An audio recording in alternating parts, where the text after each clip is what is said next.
గొప్ప శ్లోకం ఒకటి ఉన్నది. దాన్ని మంత్రంలా మనస్సులో ఎప్పుడు కూడా భావన చేయవచ్చు, ధ్యానం చేయవచ్చు. దీనితో ఎన్నో శక్తులను పొందవచ్చు. ఆ శ్లోకం పఠిస్తూ కుంకుమ చేత్తో పట్టుకుని మననం చేసుకుని ఆ కుంకుమ ధరించిన అద్భుతమైన శక్తి లభిస్తుంది. ఆ శ్లోకం నిజానికి చాలా మందికి పరిచయమే కానీ శక్తి పరిచయం కావాలి.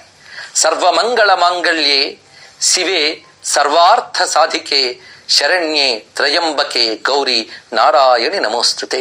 ఇది ఒక అద్భుతమైనటువంటి స్తోత్రం. ఇది చండీ సప్తశతిగా ప్రసిద్ధి చెందిన దేవీ మహాత్మ్యంలోది. అందులో ప్రతి శ్లోకము అద్భుతమైన మంత్రరాశే, కానీ ఆ శ్లోకాలన్నిటితోని ఒక మణిరత్నంలా ప్రకాశిస్తున్నటువంటిది ఈ దివ్యమైన శ్లోకం. దీనిలో భావం ఏంటంటే సర్వమంగళ మాంగళ్యే, మంగళము కలిగించే వాటిలో ఆ మంగళకర శక్తిగా నువ్వున్నావమ్మా అన్నారు. అంటే సృష్టిలో మనకు ఆనందం కలిగిస్తోంది, మంచి కలిగిస్తోందని వస్తువుని స్వీకరిస్తాం మనం. అంటే దానిలో ఆనందము మేలు కలిగించే శక్తి ఏదో ఉందన్నమాట. ఆ శక్తి అమ్మవారు. అటువంటి తల్లి నీకు నమస్కారము అని తెలిసి ఒక్క నమస్కారం చేస్తే ఇందులో చెప్పిన ప్రయోజనాలన్నీ మనకు లభిస్తాయి. అటువంటి వారికి అన్ని మంగళములే కలుగుతాయి.